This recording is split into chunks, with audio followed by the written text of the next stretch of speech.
தேடும் இறைவனே, உம்மை நாடி வருகிறேன். என்னை தேடும் இறைவனே, உம்மை நாடி வருகிறேன். டிசம்பர் 1ஆம் நாள். இன்றைய வேத தியானத்தின் தலைப்பு விருத்த சேதனம் வேண்டாமா? வாசிக்க வேண்டிய திருமறை பகுதி ரோமர் 4ஆம் அதிகாரம் 1-12 வசனங்கள் முடிய, ஆதியாகமம் 15ஆம் அதிகாரம் 1-6 வசனங்கள் முடிய.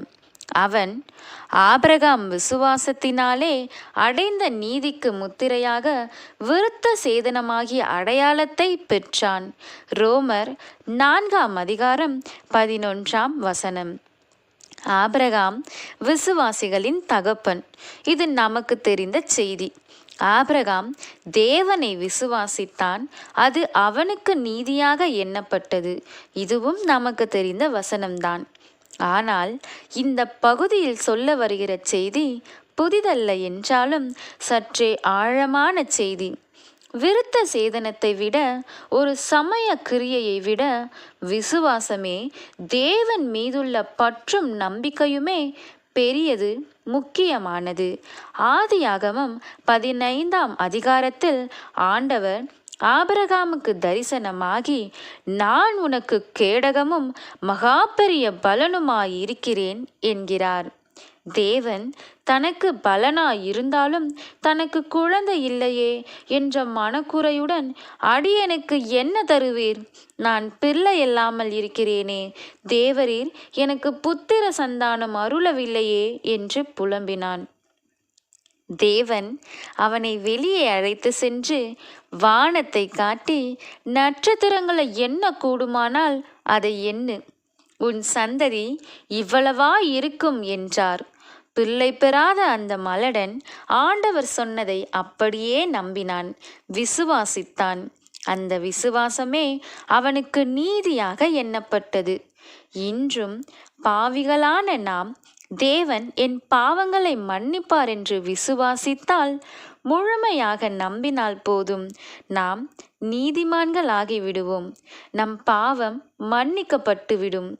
அதனால் என்னுடைய பாவங்கள் மன்னிக்கப்பட்டன, என்னுடைய பாவங்கள் மூடப்பட்டன, நான் பாக்கியவான், என்னுடைய பாவங்களை கர்த்தர் நினைக்காதிருக்கிறார் என்று தாவீதோடு சேர்ந்து சங்கீதம் பாடலாம்.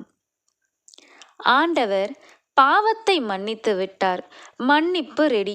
ஏற்றுக்கொள்வதும் கொள்ளாததும் நம் விசுவாசத்தின் அடிப்படையில்தான் இருக்கிறது. நான் ஞானஸ்நானம் எடுக்கவில்லையே, அந்நிய பாஷை பேசவில்லையே என்று வெளிப்படையான அடையாளங்களை குறித்து சிந்திக்க தேவையில்லை.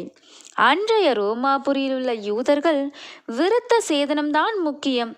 யூதர் அல்லாதவர்கள், விருத்த சேதனம் செய்து கொள்ளாதவர்கள் நீதிமான்களாக முடியாது என்று நம்பியதால் பவுல் விசுவாசித்தால் ஒருவன் நீதிமானாக முடியும் என்று வற்புறுத்துகிறார். பாவ மன்னிப்பு என்பது முற்றிலும் இலவசம்.